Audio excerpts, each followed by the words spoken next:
Hi, and welcome to another episode of SWITCHCast, a podcast delving into the world of film brought to you by the team at Switch. Thanks so much for joining us. I'm Charlie David Page. I'm Jess Fenton. I'm Brent Davidson. And I'm Jake Watt. It's Thursday, the 18th of January, 2018. On this week's show, should characters written with a disability be played by actors with the same disability? Off the back of The Shape of Water, we discuss appropriate casting in such roles. Plus, we have a look at Marvel's Black Panther, which has become a cultural event by selling more advance tickets in 24 hours than any previous Marvel Studios movie. And as always, all our reviews and giveaways. Let's get straight into it with The Shape of Water. Jess dived in to check this one out, so despite its fishy storyline, how did you find this unconventional romance?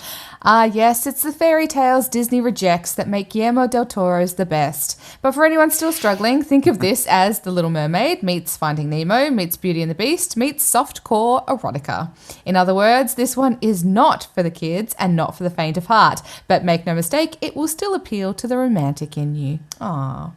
Set in the 1960s, Eliza, Sally Hawkins, is a mute night shift janitor at a research facility with exactly two friends, her gay neighbour Giles, the egregiously underrated Richard Jenkins, and her colleague Zelda, the always fabulous Octavia Spencer. One night sees the arrival of two figures, an amphibious creature whose inhumane treatment sends shockwaves through Eliza, and the gross and sinister Richard Strickland, played by Michael Shannon. Eliza and the creature begin to communicate and form an unusual relationship, which leads to Eliza plotting his escape with the help of old and new friends. It's a lot of blood. What went on in here? It was you that found my fingers. There was mustard on them. The Soviets want it. We know that much.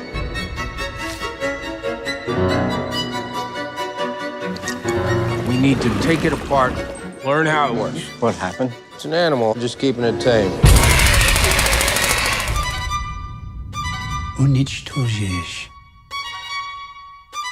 I can either save him or let him die. Don't do this, Eliza. Don't do this. I'm gonna be synchronizing our watches just like they do in the movies. Oh, woman, we gonna burn in hell.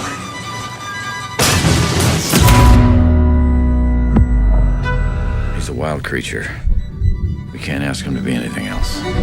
Well, you can say this for Guillermo del Toro, he's never boring. Taking inspiration from the traditional, he then puts his fabulously unconventional hands on it and challenges all things. Dark yet lush in every way, the art direction, cinematography, costumes, and that music all comes together in this twisted fairy tale that embodies beauty in all its forms in the most exquisitely tilted way. Funny, heartbreaking, and inspiring, The Shape of Water explores love, acceptance, loyalty, wonder, and selfless kindness. All things we need more of these days. 4.5 stars. You know, this review reminds me of an article I wrote for a website called Switch. Funny that. Yeah, it's Underwater Love, 7 films to watch before The Shape of Water. It's a really good article. You should go and check it out.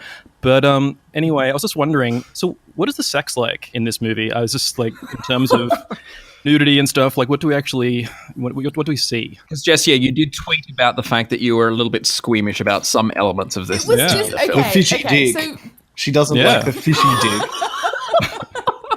I was, okay.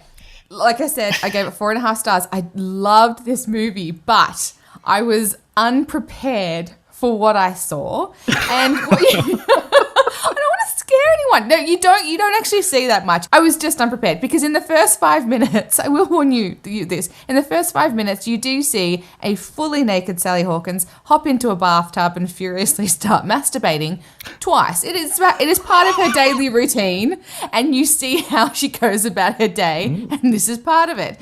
As for the fishman human sex scene, you don't actually see any sex. You just see, shall I say, the foreplay? Not even foreplay. So the lead up to it. You do see wet grouping. You do see nudity.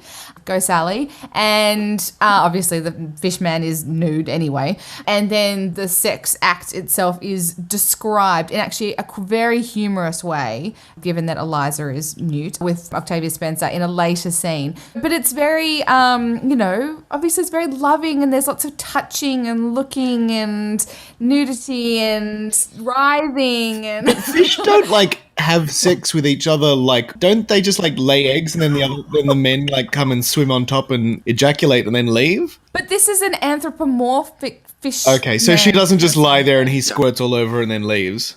No, he's not flopping all over her like a fish with fins and a tail. He's got legs. This isn't David Attenborough's podcast, you realise. Man hits. And it's not I don't want to talk about fish sex. It's a beautiful romance. Let's move on to how beautiful This is a beautiful, Guillermo del beautiful Toro's art direction is always. Like, Always. Eternally, yes. even if you don't know, like, let's say you're ignorant like I often am, and you don't know who's directed the film, you can usually tell with a Guillermo del Toro film because it's got that look. They all have the same look. While they might be very different films, he's got a definite sense of style, and I love that. I love his sense of style. Yeah. I described before. It's dark yet lush, and it's just beautiful. And also the setting, like I said, it's the 60s. It's about the clothing and the neon and these old school. And so the character of Eliza actually lives above a cinema, and so like the apartments between her and Richard Jenkins and the theater itself is just it's really beautiful. And then obviously the contrast with this really sort of grotty and dank research facility that she spends her nights in, and it's fabulous. Would you say it's like his best film that you've seen? Like, where would this like rank for you in terms of Guillermo del Toro's output?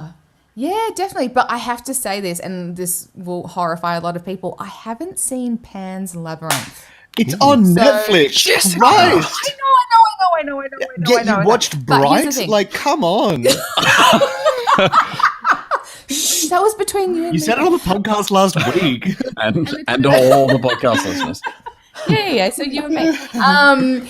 Yeah, I know. So, okay, yes, this is the best one, and there's a asterisk next to that because I haven't seen Pan's Labyrinth. But I do love his films. Brent, this one's directly for you. I want to point out the cinematographer of this movie. Long-running cinematographer with Del Toro. Is the cinematographer of The League of Extraordinary Gentlemen. Oh my god. I'm going to love this film.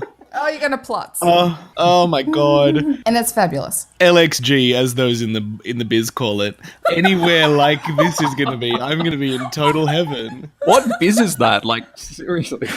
The League of Extraordinary Gentlemen fan club that I run. No, it actually says it on my DVD. It's you and your cat, isn't it? And my mum, yeah. He's president, vice president, secretary, and treasurer all in one. But also, like, I'm pretty sure it says it on the DVD case, LXG. So great. Yes. But that's more of a reason for me to go and watch it. Also, the soundtrack won the Golden Globe, didn't it? The score by Alexandre Desplat, yes. Yeah, so Best Guillermo director. del Toro won for Best Director, and Alexandre Desplat won for the score. And the score is fabulous. It sort of takes these themes of like these old school like French cinematic themes and weaves it through, and it's fabulous. I loved this movie. Sounds great. I loved it. I can't wait to see it. Anyway, so you can find my full review at maketheswitch.com.au, and The Shape of Water is in cinemas now. And a little later in the show, we'll discuss whether Sally Hawkins' role should have been given to a mute actor, and if Hollywood should be casting more performers with a disability in roles written that way. Also out today is Maze Runner, The Death Cure. Gasp, he says. Brent braved the finale of this dystopian franchise, but did you make it out alive? It didn't even cure my boredom, Charlie. If I was Delta Goodrem and had to write a song about this, I would re-release my 2003 smash hit, Predictable. Thomas, played by Dylan O'Brien, has to complete one last mission, rescue one of his fellow Gladers from the evil clutches of Wicked, the corporation that not only runs the mazes, but also runs the fabled Last City, a city where everyone has not succumbed to the virus that turns them into sort of flesh-eating zombies, I assume? It was very confusing. They took you because you're immune to a plague that's wiping out the human race. They think you're worth sacrificing to find a cure. They'll never stop. So we're gonna stop them. The Last City, Wicked's whole base of operations. It's the lion's den, hermano. That's where we're going. 3 years we spent behind walls trying to break out. Now we're trying to break back in. I get shotgun. Unfortunately for the Maze Runner Death Cure, it is up against a lot of post-apocalyptic teen trilogies, and a lot of them that just do it better. The Death Cure was drawn up of cliche after cliche after cliche and visual styles that hinted at sci-fi movies from the last 30, 50 years. We have things that looked like they were from Logan's Run, from Tron, and with a good smattering of Hunger Games and the Divergent series as well. I think the biggest problem for me was the resolution, which was actually sort of hinted at about 10 minutes into the film, and if they had have just done that, would have saved us 2.5 more hours of fluffing about. Spoiler alert, he goes into the city to rescue one of his friends, and he comes out of the city with just as many friends as he left with, so could have just avoided all of this by just following the plan from the beginning. Unfortunately for me, The Maze Runner Death Cure was a bit of a dead end, and I'm only giving it 2 stars. It may have cured death, but didn't cure boredom. Look, when did the second one happen? I've seen the first one. I completely missed the second one. I don't know when that happened, and I'm shocked that there's a third one. I kind of thought that this series had gone the way of like the Insurgent. Divergent. Yeah, there we go. Divergent series where it kind of where it kind of just kept pumping them out, but they were losing squillions every time they did. And now the last one ends up on Netflix. Netflix. Is going to be like they keep tossing up between a telemovie or a teleseries or Netflix or whatever. I still don't know. Is that what's happening for Detergent Part 2 or whatever? But I think it's Allegiant Part 2, yes.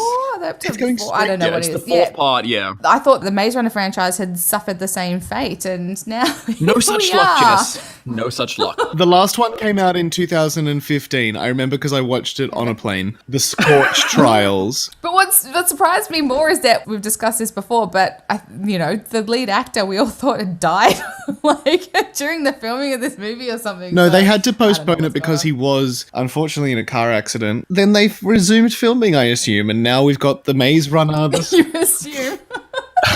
He's a hologram. Because of the high demand, like the fans. Those Maze Runner fans. It's just one of those things of really unfortunate teenage dystopian movies, though. They're all so disappointing towards the end. Like, even Hunger Games wasn't that good for the last 2. Oh, so dark at the end. But also, Maze Runner Death Cure seems to actually have nothing to do with the original Maze Runner. They seem to be completely different stories, like nothing to do with each other. Because the Maze Runner was to get out of the maze. They got out of the maze. Yeah, I get that. That's pretty self-explanatory. Made it to a city and realized that was the next sort of test, because maze. So that was the trials of Scorch trials, and now the death cure is probably what they have within their bodies because they're immune to the disease that has ravaged the rest of the world. It's just Dylan O'Brien's character. Like, he's unique for some reason. Like, he's special and he can cure everything, but I think he then has to kill himself. So it's kind of just like Harry Potter. For the good of the world. It's pretty deep, really. It's like the maze is like more of a philosophical thing now, so it's just a lot of introspection and God, yeah, physical maze. Yeah, that's the real maze. Oh, I don't want to give too much away. Yeah, because the titles of the film themselves don't. Definitely not. At least there's no Death Cure Part 1 and Part 2 like they seem to be doing for everything else as well. Oh, thank God. Thank heavens for small mercies. But hashtag spoiler alert in the title, now we know that they cure death. I mean, oh my God. Or do they? It's in the title, Brent. God. If they don't, there's a movie for no reason. We're going to sit through 2 hours of not curing death. But this happens. Like the never-ending story. That story fucking ends, man. I mean, I don't know what to tell you. This has been my biggest case since we took the never-ending story to court. So great. Anyway, it's a film. Go see it. It's a film. Go see it. 5 stars. Maze Runner The Death Cure is in cinemas now, and check out my full review at maketheswitch.com.au. Also out today is The Commuter. Jess jumped on board the Liam Neeson Express, but did this film end up going off the rails? Yeah, but don't all Liam Neeson movies nowadays. And that's what we love about him. The Commuter is once again a tale of good guy Neeson saving the little people, one dead body at a time. They're a dime a dozen, and we don't seem to care. But so are Oreos, and we still scoff those down like they're going out of style. So here we go. Neeson plays family man and insurance salesman Michael. On this particularly bad day, he's fired, and on the cold, lonely commuter train ride home to tell the missus, he's approached by Joanna, played by Vera Farmiga, who gives this once city cop... Oh yeah, did I forget to mention that Michael, long ago, was a police officer? Anyway, she gives him a task to use his... particular set of skills to identify a single mysterious passenger in exchange for money. A lot of money. The clock is ticking, the clues are few, the bodies are piling up, and Joanna is getting pissed. But who is the mystery passenger, and will Michael find them in time? You must know everyone on this train. The regular commuters, mostly. Let's do an experiment. Experiment? It's just a simple hypothetical question. What's that? What kind of person are you? What if I asked you to do one little thing? Would you do it? I'd want to know what kind of thing. Someone on this train does not belong. You don't know what they look like. All you have to do is find them. I am not gonna do this. You have no idea who you're up against. They will kill you, your family, and everyone on that train. You want to live? You stop this goddamn train now. Are you on the edge of your seat? Because I wasn't. Yeah, I don't know. The stakes were there, but in name only. There's also a certain sense of urgency, but quite frankly, that wasn't really pressing either. And as for Michael's long dormant skills he needs to tap into, it just caused him to pace the aisle of the train over and over again. It got boring. Unfortunately, this is what we've come to expect from our beloved Mr. Neeson of late. It's an okay ride, but by no means thrilling, and therefore not one of his best. All aboard this slow train to Mild Town. The Commuter, a very generous 2.5 stars. This movie is directed by, is it Jaume Collet-Serra? That's the director's name, the Spanish. Yeah, He's like sure. Spanish. This is his 4th movie Yes. with Liam Neeson. Maybe they're in a secret relationship. Yeah, maybe. They're both, I think Neeson's they were his single. muse. But one of the other movies was Non-Stop. I'm not sure if anyone... I actually like that one. Isn't this That like the was a good one. same as Non-Stop? But Oh, like in instead, a Non-Stop was on different a setting, plane and this one's on a It's train. exactly the same. Yeah. Yeah. So I just direct the same movie and I just put it in a different place every time. Have you also seen Speed 1 and Speed 2? It's kind of the same thing as that, but It's basically in Microsoft Word them going through Control F, plane, replace with train. Yeah. Sold.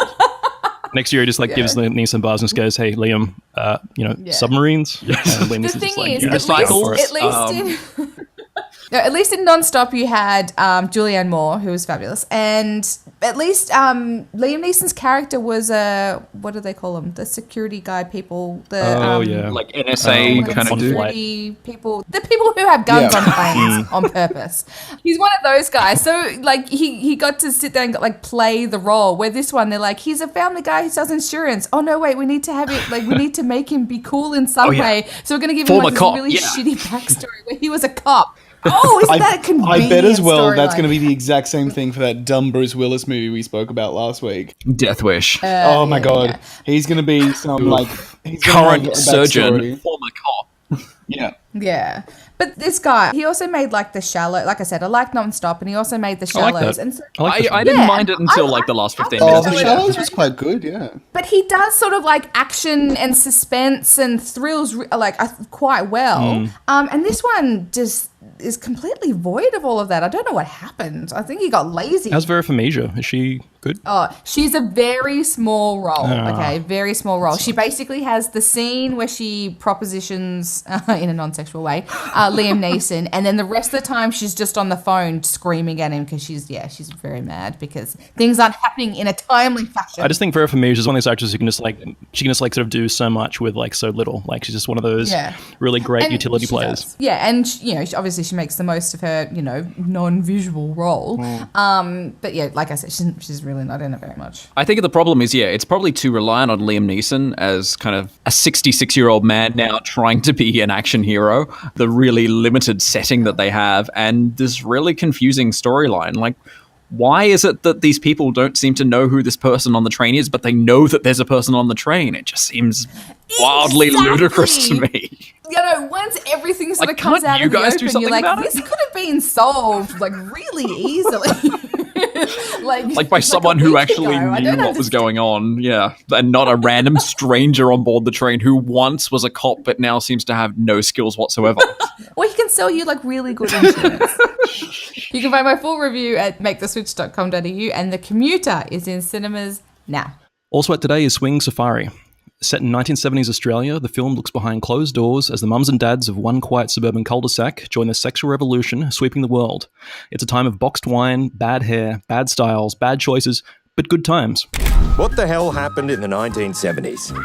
Let's go back and meet three rudderless families.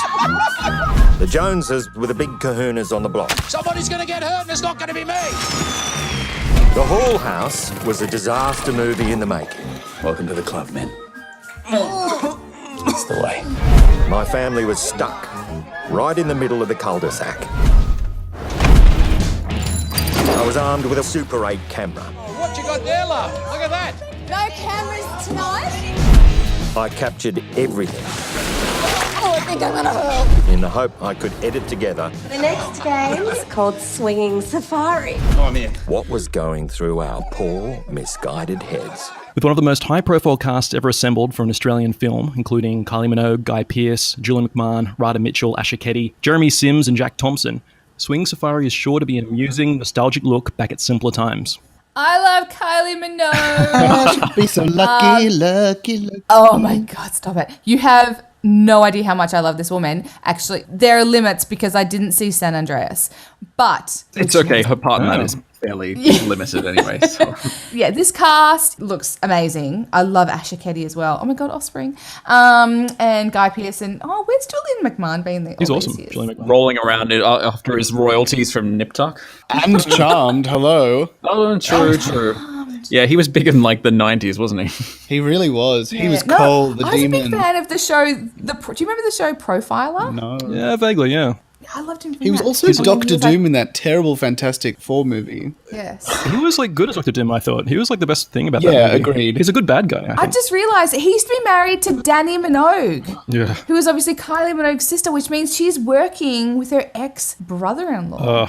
Ooh, intrigue. Anyway, no, I'm excited about this one. This looks great. This is like Guy Pearce's first movie with Stephen Elliott since Priscilla, Queen of the Desert. Stephen Elliott's the director of this movie. Guy Pearce is back again. Yeah. Stephen Elliott hasn't done a huge amount since Priscilla. Basically, he's done Welcome to Whoop Whoop, Eye of the Beholder, Black Oasis, Easy Virtue, and then A Few Best Men was his last really big one, 2011. So he's been pretty quiet. But this is definitely seems to be a return to form, and seems like if the cast is anything to go by and the story is anything to go by, seems like it could be one of those Aussie films that kind of goes down with that Priscilla Australian film legacy. Yeah, bring it on, man. I'm just like sort of looking forward to more Australian lighthearted comedies and stuff. I guess, Australia really does do like a lot of worthy, heavy dramas and period pieces, and it's kind of nice to see something sort of a bit fluffier. Yeah, and the one thing which probably does help this one as well was Stephen Elliott not only directed the film, but he also wrote it, and he was the writer of Adventures of Priscilla, Queen of the Desert 2. So unlike his last... The sequel? What? Oh, sorry. I misheard you. You meant two as in as well, not two as in. Also, T-double-O. exactly. Got excited there for a second. Sorry, everyone. All that confusing English language. No, it's a homonym. He hasn't written anything he's directed in a while, so this is a good sign for this film. Yes, I agree. Indeed. Also out today is Mary and the Witch's Flower. Brent took in this magic, so did it put a spell on you? It's no secret that I love magic. Like, really, really love magic. So this film should have been my jam, right? But why didn't I fall under the spell of Mary and the Witch's Flower? Mary is living with her great aunt in the countryside. It's potentially English, but it's very confusing as to where it is. The days are dull, and without a working television or any children close by. That is until the neighbor's cat lures her into the woods, and she stumbles upon a magic-giving flower. From there, she's flown to a school of magic, but something is not quite right with the sinister experiments they are doing, and it's up to Mary to stop them. This is Endor College, one of the most prestigious schools for witches. How do you do, Miss Mary? This is amazing. You're a once-in-a-century talent. A remarkable witch.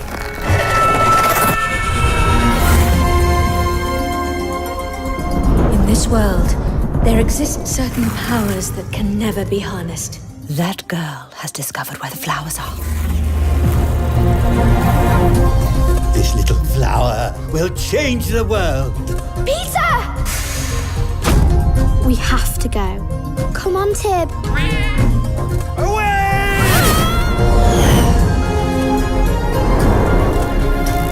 You're going to be the subject of my most important magical experiment.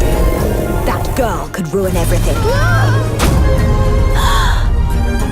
I mustn't give up. I made a promise.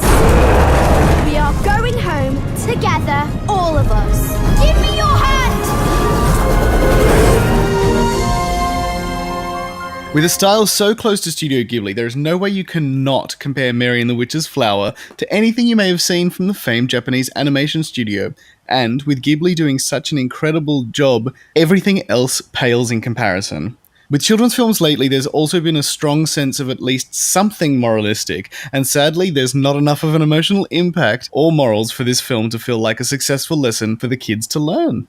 It's stupid, but I'm also not a huge fan of dubbing. I know that kids can't read, but I think something gets lost in translation, even with the great voice actors like Kate Winslet and Jim Broadbent. But sadly, some of the magic is lost, and with the magic, me too. I'm giving Mary and the Witch's Flower 2.5 stars. Yeah, I'm kind of the same way. I think Ghibli really is the bar that every other animation studio in Japan has to, try and, reach, I guess. And it's pretty hard. Well, this particular movie is from the same studio that released animation called When Marnie Was There, which was massive in Japan. And it's already been turned like a live action movie, and it was actually really good, but it's hard to sort of like keep that sort of ball rolling. For sure, and I think it might have been part of that. Maybe it was just very Japanese in a way. The thing that got me was just that it was drawn up of so many cliches. Like, there was nothing that felt unique about this film. Yeah. So Mary goes and finds magic and becomes a witch for a certain amount of time and then becomes normal again and blah, blah, blah. That happens a huge amount. And she goes to this school and they spend so long explaining about the school, and she barely does anything in the school. She doesn't even do a class. She just, it's kind of very confused. And like, for them to spend like 15 minutes, or at least what felt like 15 minutes, establishing the school only for it to be like a background, it's not even really a part of it. And the school was so much like Hogwarts. It was stupid. The kids all wore robes and caps, and then they all wore scarves, and the scarves were red, yellow, green, and blue. And I was just like, what are you doing? So see-through. So see-through. Dubbing is just very odd, especially when their mouths move very differently to what they're actually saying. And sometimes I think English language doesn't work for it as well. There's a lot of like little moments in anime where a character will like look and then go, like do a little laugh. And it's just like, why would you wait 2 seconds? Like, It makes sense probably more in Japanese and the style of anime than it does when it's like, okay, darling, go and do this thing and blah, blah, blah, I'll see you later. Oh my God. It's like the Japanese have like a particular sense of humor and stuff. Like you can't really just translate that all into English without it sounding really weird. Yeah, I don't really like dubbing too much either. I think sort of most anime fans really don't much, care for dubbing. It's more of it's like a marketing thing, I guess, to get it out to the broadest audience. Well, yeah, absolutely. And like Kate Winslet and Jim Broadbent are two fantastic actors, but yeah, good and big names together. They're huge names, but they're lost in the material because it's just not good enough. There's just something really lacking about the whole thing, actually. And it's just really disappointing. And you can find my full, somewhat scathing review at maketheswitch.com.au. And Mary and the Witch's Flower is in cinemas now. The Final Year is also in cinemas from tomorrow. This documentary looks at former US President Barack Obama and his foreign policy team during their last year in office. They travel the world attempting to lock in policies that they believe will define their legacy, promote diplomacy over large-scale military action, and fundamentally alter how the US government confronts questions of war and peace. The first day I walked in, the first thing I noticed was how small it was. There's like 30 people who work here who are setting the direction for the entire US government and in that way the entire world. I feel like we should have a clock with the days counting down because what we have set in motion, all of that is at stake. Syria, Libya, North Korea, climate change. We have about as full of an agenda as any administration has ever had. Each of us brings something to the table, informed by our history, by our experience, by our background. I'm always feeling a sense of urgency to try to get as much done as possible. You're sitting here and you're realizing the stakes. All right, let's do this. History really doesn't follow a straight line. It zigs and zags. The trend lines ultimately will be in the direction of a less violent, more empathetic, more generous world. That requires individuals fighting for that future. I still believe the most important office in any country is not president or prime minister. The most important title is citizen. Featuring unprecedented access into the White House and State Department, the final year offers an uncompromising view of the inner workings of the Obama administration as they prepare to leave power after 8 years. Yes, please take us back to the Obama administration. Anything to get us away from where we are now with US politics. This reminds me of those memes of like Joe Biden and Obama. I love them. Pranking so Trump. Yeah. I love this documentary. It was just kind of like just kind of like an hour of those like sort of memes, just like sort of following Biden and Obama as they sort of like, put up, booby traps for Trump and, do shits in the toilet and don't flush and all that type of crap. But seriously, to get that kind of access to Obama and this foreign policy team is just spectacular as well. These are some sincerely high-profile people, and to kind of see the work that they're doing firsthand, it's really amazing. I'm really keen to see this purely from that point of view. But also, it's also probably quite well captures this bittersweet idea of the Obama presidency wrapping up, because they kind of knew they were on the way out, and to kind of see them going through that process and trying to come up with all these ways that they're trying to improve the world, essentially. I think that's going to be quite an interesting thing to see on camera. I think it'll be quite a fascinating documentary. I think it's going to make a lot of people sort of really depressed. Oh, yeah. Obama is, this is. I'm pretty sure this is going to be like, Obama is amazing. Obama always exuded that, real, superstar movie quality, intelligent guy. And I think his administration did a lot of, really good stuff. Which is slowly unwinding. Yeah, exactly. Well, it's important to appreciate that. I think at the same time, like watching this documentary now, while Trump is like sort of, omnipresent in people's minds, is going to like really bum some people out. So I just really like to see a part of it where they're like doing a foreign negotiation or something, and then the camera follows them out of the room, and Obama turns to someone who's just like, fuck, I hate that guy. And then they just move on. And it's just like, yes, this is the footage the people want to see. Show me the drama. Or just like a post-credit scene of like Trump just like pulling up to the White House in like this monster truck. So great. Kid Rock sort of playing in the background and stuff. All right, now let's check out the upcoming films in our trailer wrap. Here's Breaking In. Check it out. Fully automated security system. Windows have retractable shields. This place is a fortress. I guess some people get paranoid in their old age. What were you trying to hide, Dad? Mom? I swear to God, if you're hiding something.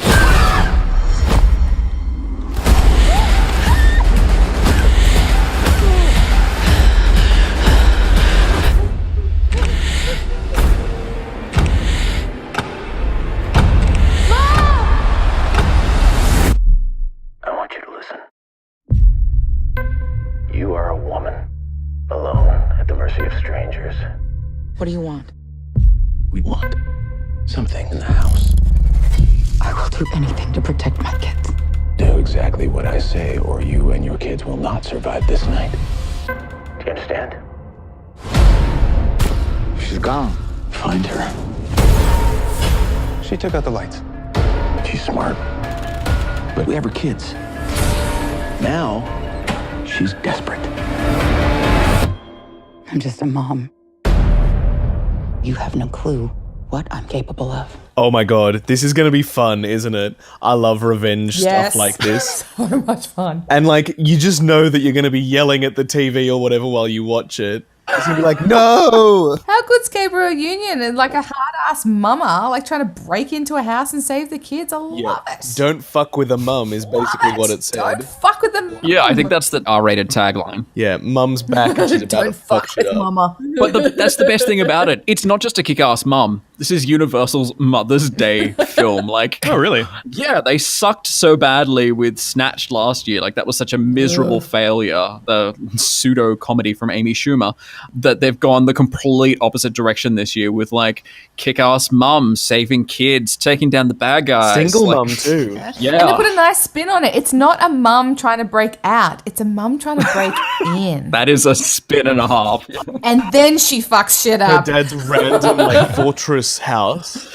I know. Yeah, 'cause Who he's was got money apparently in the like a walls. millionaire that she didn't know about, but yeah. Daddy was holding out. Oh, daddy.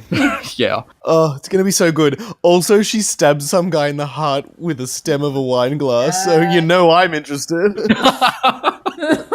You've had those nights, Brent, haven't you? Mum's going to need some Pinot Gris to fucking take down these criminals. Gabrielle Union, she's from Bring It On, so I just really want her to say at some stage in the film, like, bring it. She's going to fuck shit up. I Bring it love is what it. she's going to do. I hope they play Shania Twain's Man, I Feel Like a Woman while she's Oh, beating the shit out of You put everyone. that in every soundtrack ever. It's true. Even a period piece. Anna Karenina. It's Jane Austen's Sense and Sensibility. Little Women. Macbeth. Starring Tilda Swinton, directed by Darren Aronofsky. But speaking of directors, James McTeague is the director here. He is the man behind such gems as V for Vendetta, the 2005 V for Vendetta. I love that movie. The Raven. And he directed a fair bit of Sense8, actually, Netflix's Sense8. So, Charlie, you're forgetting Ninja Assassin, which is probably God, Charlie, I can't believe you forgot deliberately, Ninja Assassin. deliberately glanced over that one. But yes. It's crowning glory. I actually love that movie. That is an awesome movie. And the fact that he directed Ninja Assassin, actually, like, I want to watch Breaking In now. I think this movie has potential. So, of the films on the list this week, it's definitely the one that I'm the most interested in. Same here for sure. Let's move on to the next on the list. We'll have a look at the trailer for Flower. So, Erica, you must be psyched to have a older brother type in the house. Totally psyched. Get to have a complete stranger living in my home. No offense, buddy. Luke's a complicated little guy. He accused a teacher of fondling him. Thinks he saw him around town. Shaking down a child molester is our moral obligation. Nobody's going anywhere until we see this guy molest somebody. I don't think he will. He's like a pro. That's what you get like a subterranean dungeon for. What? Yeah. Totally. So what's the plan? What if we break in and tie him up? Yeah, dom him like he's our little bitch. Surprise! I'm not stalking you or anything. As you can tell, I have like major daddy issues. What just happened? We're vigilantes. Cheers. Are you okay? No, I'm obviously not okay. So this looks like a comedy version of David Slade's Hard Candy, if anyone's seen Hard Candy. It is about the chick from Juno targeting a pedophile and playing mind games with him for the entire movie. And Flower just kind of looks like, like a sort of a comedy spin on that. Yeah, I don't know. I'm not really too sure what to make of it, to be honest. I'm excited. I love Zoe Deutsch so much. I think it looks like a cracker, like that. Just those really quirky indie films that they never end the way that they start. But I'm more excited about Zoe Deutsch. I'm such a massive fan of hers and her mom's, for that matter. And I'm really excited to see her in like a good role. I mean, as much as I love her, she doesn't tend to make the greatest film choices. She's got a couple in. She's got a couple good ones in there. But like, what else is Zoe Deutsch in? oh, she was in Everybody Wants Some, the Richard Linklater film. She was in Why Him? Oh, yeah. And Cool. her most famous film to date would be Vampire Academy. Oh. They made a film out of that? So yeah, if you haven't seen it, guys, go see Vampire Academy. She's really good.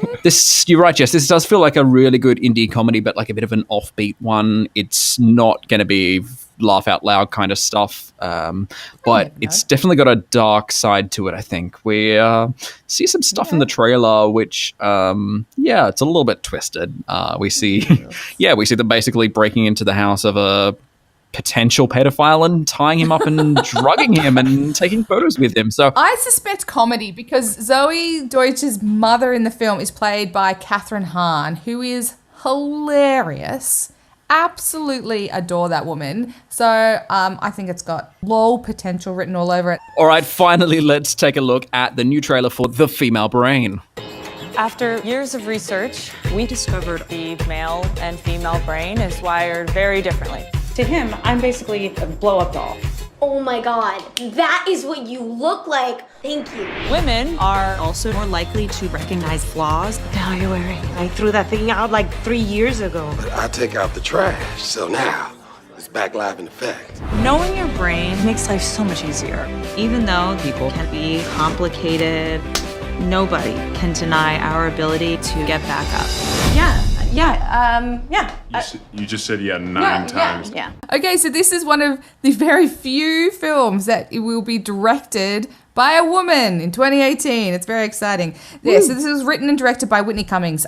She's actually a very successful stand-up comedian. She's very, very funny, but most people would know her as the creator of Two Broke Girls. And she did have her own sitcom for a while, but now she... Yeah. So she's funny? She's meant to be funny? She's funny. She's funny. Yeah. Oh, okay, God. but no, she's foraying into the big screen world, and I'm excited. I think this has got a really great cast with great potential. Sofia Vergara, Jane Seymour, Beanie Fieldstein, who people might know lately she was in Bad Neighbours 2 and Lady Bird. It's also got Ben Platt in it, Will Sasso. Unfortunately, Toby Kebbell. Yeah. Chris D'Elia, and a whole bunch of other people. Blake, you're forgetting the most important one. I don't know who this guy is. I mean, he's, I think he used to be some sort of sports person. Sports person. That's nice and vague. I don't know what he played, but he definitely played something. He was a man who played some sport at some time. He played basketball for Oklahoma. There we go. Oh my God, he's 6'8". Fucking hell. He's a basketball player. Well, he does say he's a physical specimen in that movie. Several times throughout the trailer, yeah. Who can catch? So I missed two of the most important people in the cast. It's got Lucy Punch in it, who I love and adore, and James Marsden, who's very, very funny also. Yeah, look, it is a great cast, but I don't know, this trailer seems really disjointed to me. I guess it kind of follows from the idea of what the title of the film is, The Female Brain, kind of looking at the differences between men and women, but it seems like just a lot of stories put together kind of under the same topic, not necessarily gelling very well. That's just the gist I'm getting. It's based on like a non-fiction book by an American neuropsychiatrist. So you have like the creator of Two Broke Girls adapting a non-fiction book written by a neuropsychiatrist and turning it into a hot mess. A romantic comedy. No, I'm getting a sense that this is going to be like a he's just not that into you, what to expect when you're expecting kind of deal. Yeah, you're listing Like films lots of which were not spectacular to begin with, so that's... Did you think this film was going to be spectacular when you saw the trailer? I tell you what tipped me off was that I got an advert for the Commuter before I could watch this trailer, and I was like, oh, hell no. You know you're on the right train track. Oh, definitely not. I think this actually looks a lot like that terrible movie from the 90s with Mel Gibson, What Women Want. Did anyone else see that? Yeah. You know, where he can read women's thoughts Yeah. and he knows exactly what they need, and it's terrible, but I feel like it's going to be a very similar thing. But I'm also really nervous that the leading lady, who's seemingly like some brain scientist... That's Whitney Cummings. That's the woman who wrote and directed the film. I know, but I'm worried she's going to gush out and it's going to be like, oh, I didn't realize, but all I needed was love. And it's like, no, you're a smart woman. You know this. Oh, I hope she's smarter than that, yeah. She can certainly read a medical journal in the trailer, that's all I know. But did you know that also later in the film, she's going to go on a vendetta on a train because her family gets killed? I heard she was trying to break into a house to save her children. No, she's actually trying to break into a train to save her children from Bruce Willis's doctor / police officer / Liam Neeson. / Tilda Swinton. It's been Tilda Swinton the whole time. Oh my god. Oh my god. Well, to find out what parts of that are actually true and what are not, check out the trailers at youtube.com/MakeTheSwitchAU. With today's release of The Shape of Water, it seems prudent to discuss casting and how actors without a disability are cast in roles that require them to portray one. Sally Hawkins Eliza is mute, relying on American Sign Language to communicate with those around her. And this casting decision has been met with some criticism from the deaf community, with notable deaf celebrities like Nyle DiMarco, who won America's Next Top Model, talking about how the signs she uses, while correct, aren't how someone who natively signs would use the language. With technology the way it is and society almost as progressive as we'd like it to be, do we have any excuses to not allow differently abled actors to play their own disability or to be cast more often? As the only person who's actually seen The Shape of Water, I'm going to speak on behalf of the film. Look, I don't speak sign language. I don't know the ins and outs of it, but I do want to present a few rational reasons as to why it might be this way. One, the timing. This film is set in the 60s, so it could just be sign language outside of the deaf community wasn't widely known back then, I'm assuming, or possibly, maybe not so much. In the film, the character is an orphan as well, so she might not have received the proper education necessary. And thirdly, as mentioned in my review as well, she only has 2 friends. These are people who aren't disabled in any way, but they do seem to understand sign language. So it just means that communication-wise, she hasn't had to sign or communicate with a lot of people in her life, so she might be a little bit, it might not be as evolved as another person might be. So I don't know, I'm just going to say that. Okay. Well, I guess that's valid. I think from what I've seen of The Shape of Water, a lot of the interactions that she ends up having are very weird. Like, if you understood sign language and somebody signed something at you, you wouldn't repeat what they said and then say what you wanted to say. I know that that's a device to make it easier for everyone else to understand, but it's just like, it just doesn't ring true. And I think the thing is more just this authenticity.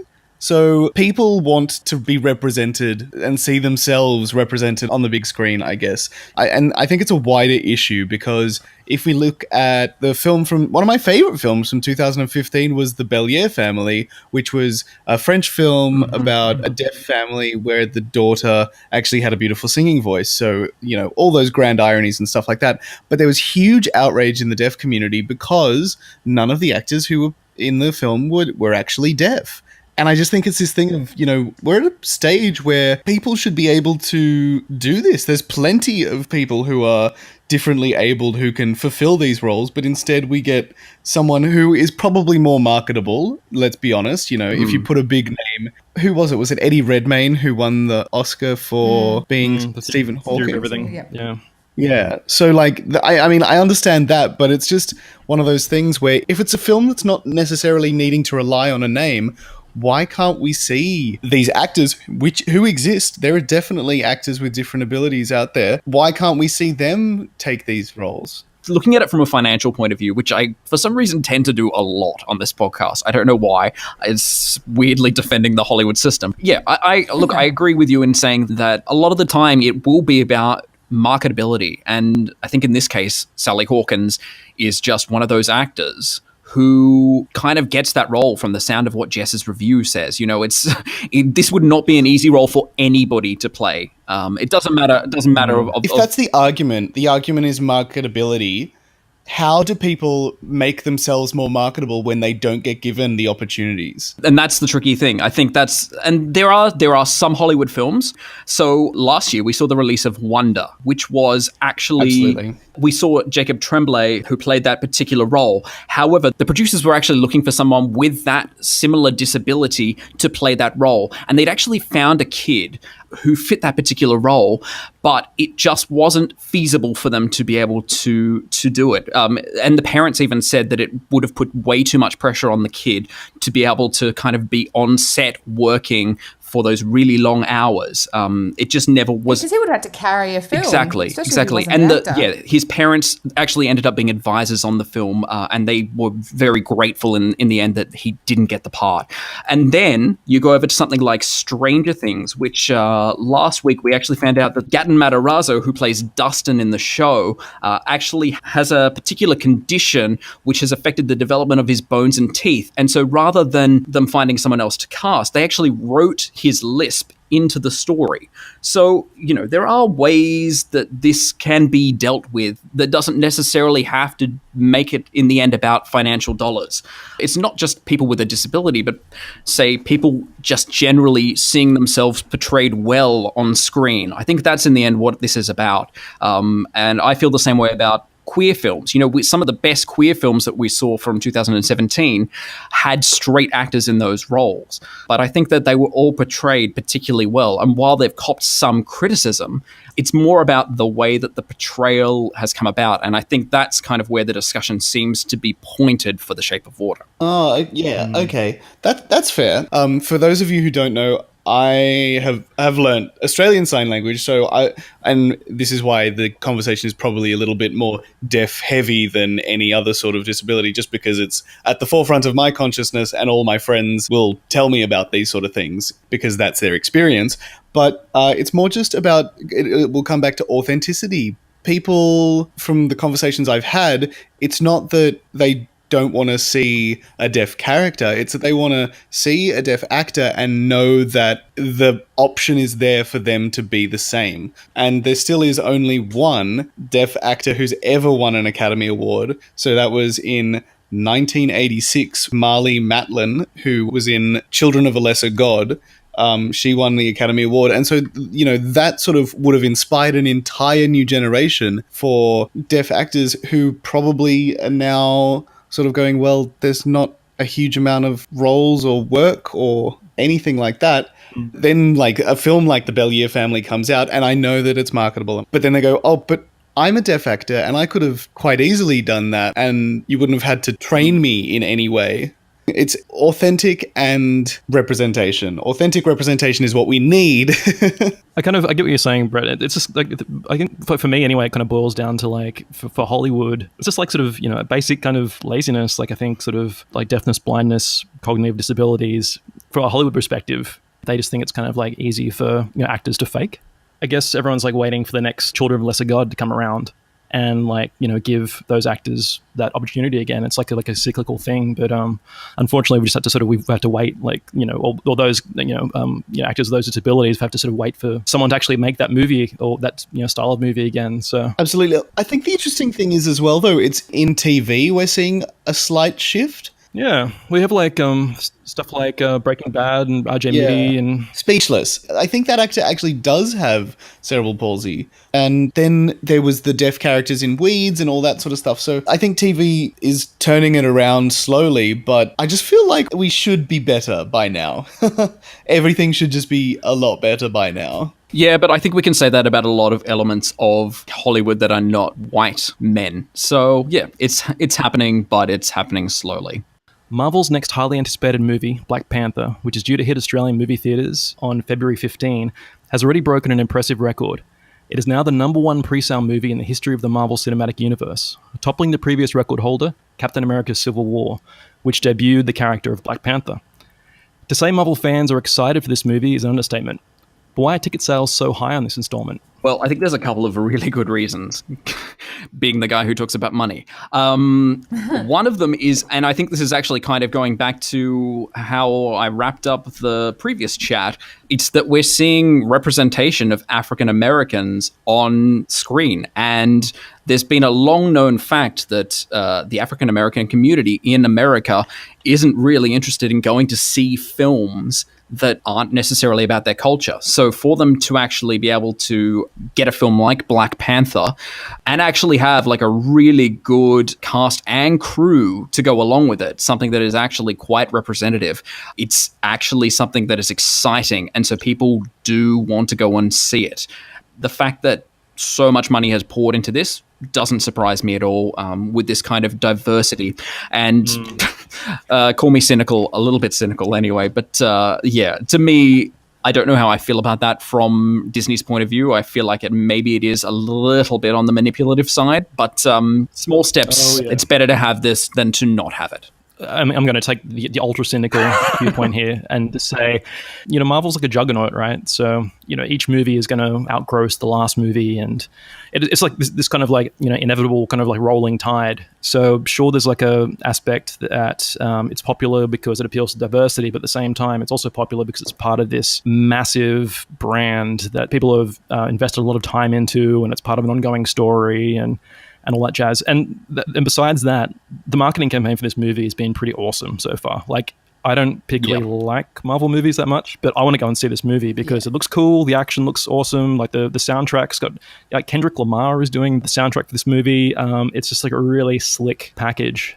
I don't want to shit on this accomplishment because it is exciting and it is an accomplishment. But at the same time, Black Panther is actually the first of 4 Marvel movies coming out this year. 3 of them are part of that extended MCU. So it's big and it's exciting. But, you know, the next one to roll around, which is Avengers, will probably topple Black Panther's record as well. And then Deadpool 2 comes out. And then Ant-Man and the Wasp comes out as well. And they're just going to keep getting bigger and higher and more money. Yeah. Well, just to jump back in, like that Avengers Infinity War is anticipated to be the highest grossing movie to come out this year. And if you see the trailer for that movie, it really showcases a lot of Black Panther shit that we haven't even seen yet. Yeah. Like we haven't sort of been to Wakanda or, you know, being introduced to these Black Panther characters, but they're in this trailer for this like super anticipated movie. Yeah. So once again, like being ultra cynical and stuff, like Disney and Marvel are kind of manipulating the audience pretty subtly, I think. I would say pretty unsubtly. I don't know. But yeah, well, I actually want to go and see this movie. So I'm manipulated by Disney successfully. Congratulations.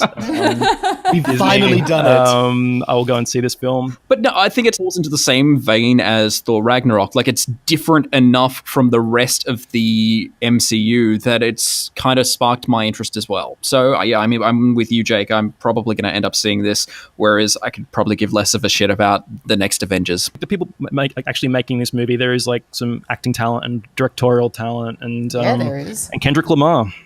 So I'm interested in this movie. It should be cool.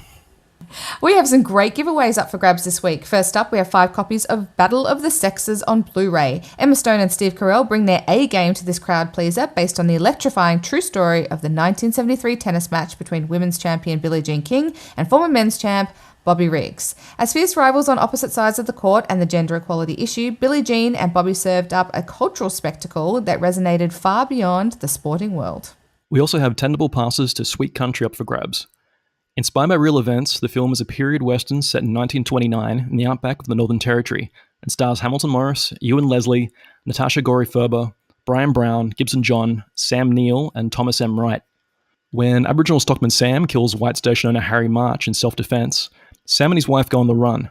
Sergeant Fletcher leads the posse with the help of Aboriginal tracker Archie. Eventually, for the health of his pregnant wife, Sam decides to give himself up.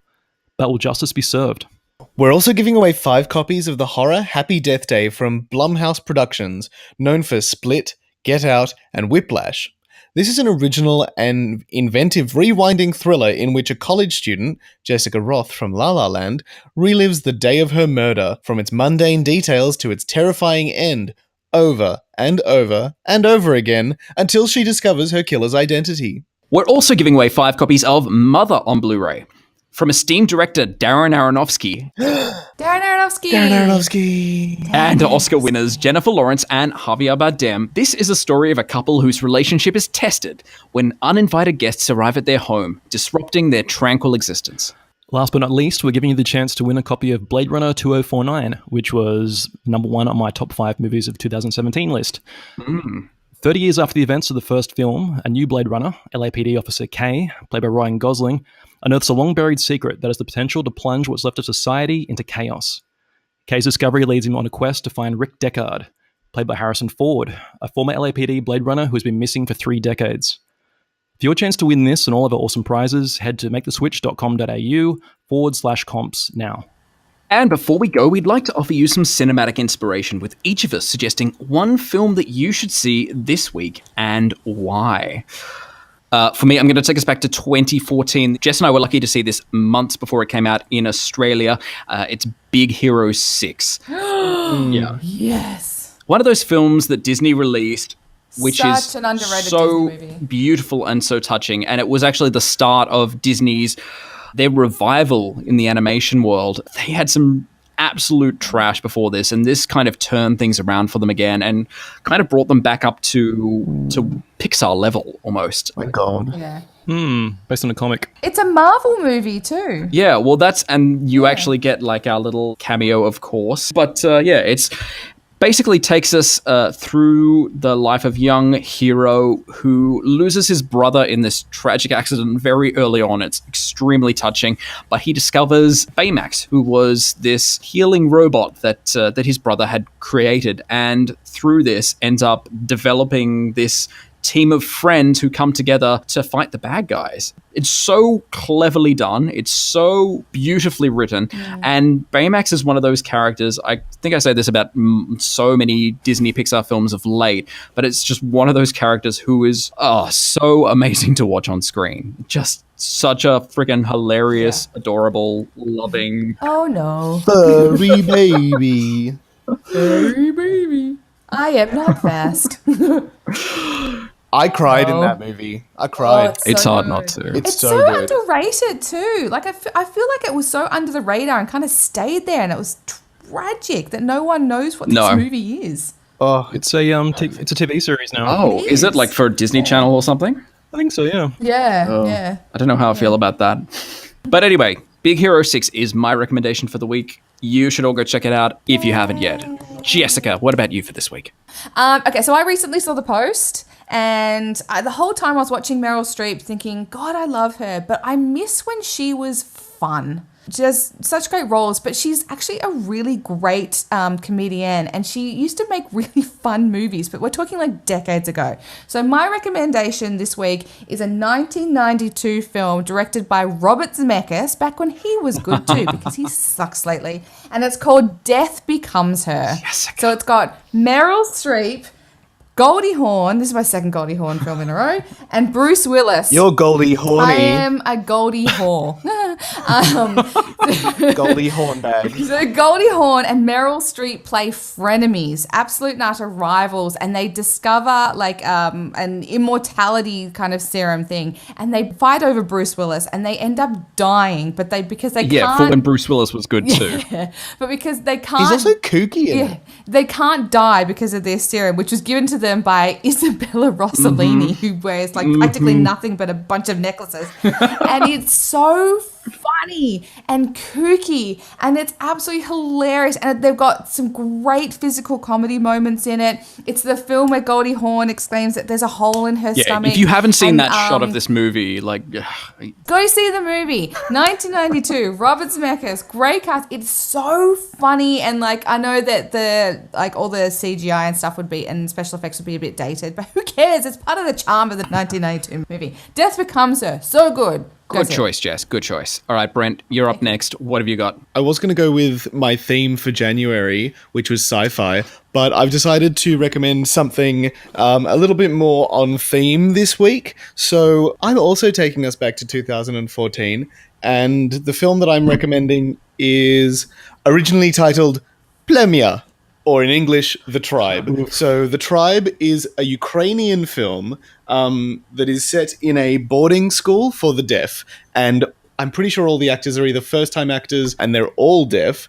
And the film is entirely in Ukrainian Sign Language, and there are no subtitles. So it's quite confronting language-wise, at least. And then some. And then some. It is one of the most confronting films I've ever seen. So basically, it's set in a boarding school, and there's a new kid who comes along. But in that boarding school, there's organized crime, people sleeping together. It's just very, very intense. So he falls in love with this girl he's assigned to pimp out.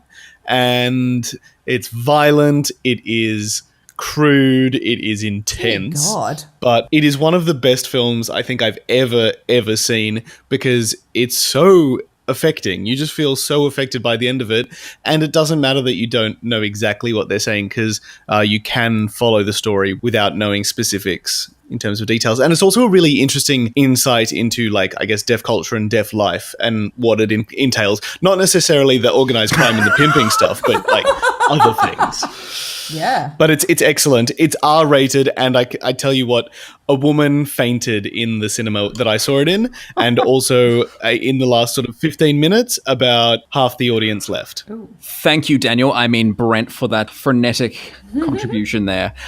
Jake, last but not least, what do you have for us this week? Okay, so I wrote an article for a website called Switch called Underwater Love, 7 films to watch before The Shape of Water.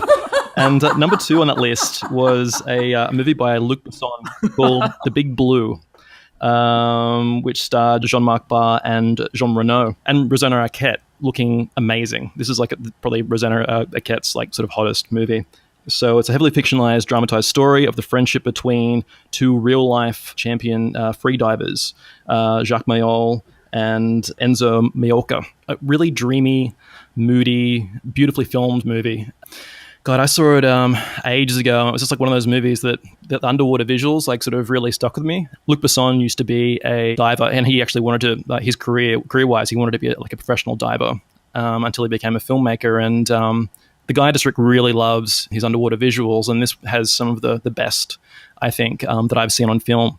I can't really sort of say too much about it because there really isn't too much plot involved, and the dialogue's sort of neither here nor there. But if you just watch the movie for the mood it establishes and some really, lush visuals, yeah, you won't be disappointed. So, The Big Blue by Luc Besson, go and check it out. But Jake, you said that's in an article that's on a website. What was the website called again? It was Switch. Oh, never heard of it. And it should be on the main page there somewhere. But anyway, there's plenty of good articles on there. Just like sort of have a click around, have a squiz. There's a lot to read if you like reading.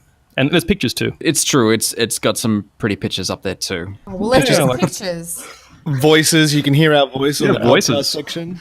And there's even video. It's a multimedia assault on the senses. Yeah, something for everyone, really. So yeah, check out maketheswitch.com.au for all the articles that we've talked about on this week's show.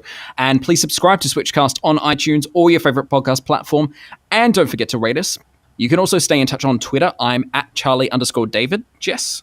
At Miss Jess_Switch. Brent. At Brent C. Davidson, the letter and not the body of water. Of course you are. And Jake.